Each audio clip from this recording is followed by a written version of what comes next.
Washington is facing a $15 billion shortfall. And with additional funding needed for schools, we have a choice to make.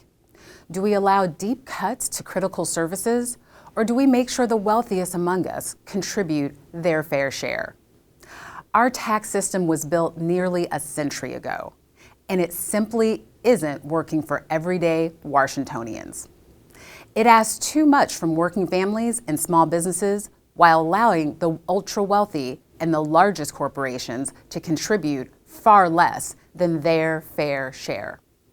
That's why House Democrats and I are proposing 3 new revenue measures that will help close this budget gap while investing in education, public safety, and vital services our communities rely on. Let's break them down.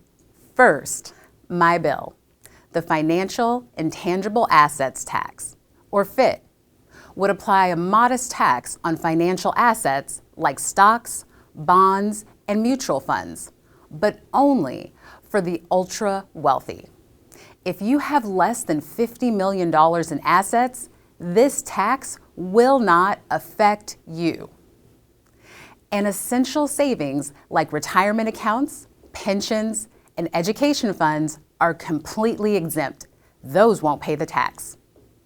99% of people in our state will not pay this tax.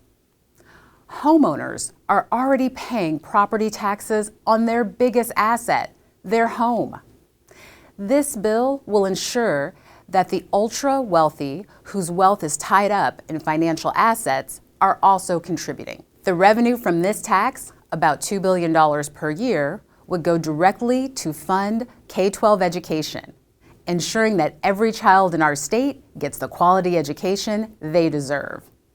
Next, we have a bill that helps local governments keep up with the growing needs in their communities. Right now, the 1% cap on property tax growth makes it nearly impossible to keep up with inflation and population increases.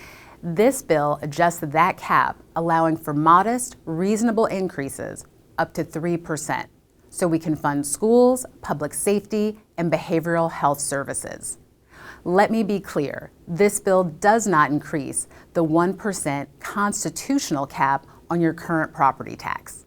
This will ensure that historically underfunded areas, including rural school districts, receive the resources they need to thrive. Because when we shortchange our schools and public safety, we shortchange our future. Finally, we're asking the largest, most profitable businesses in our state to step up. Companies making more than $250 million in revenue would pay a modest 1% business and occupation tax surcharge, while financial institutions with net incomes over $1 billion would see their existing surcharge increase from 1.2% to 1.9%. Small businesses won't be affected by this change, but this measure will raise nearly $2 billion by 2027 to help protect essential services like education, healthcare, and public safety. These large corporations benefit from our state's strong public systems. It's only logical that they contribute their fair share to keeping them running. A budget isn't just a list of numbers, it's a reflection of our values. And our values are clear. We must invest in our communities, protect our working families and small businesses, and build a fair tax system that will ensure those at the top contribute to the future of our state. These proposals are common sense, and they're about fairness. We can't balance this budget on the backs of those who can least afford it. It's time to make Washington's tax system work for everyone. Let's keep fighting for a budget that puts people first.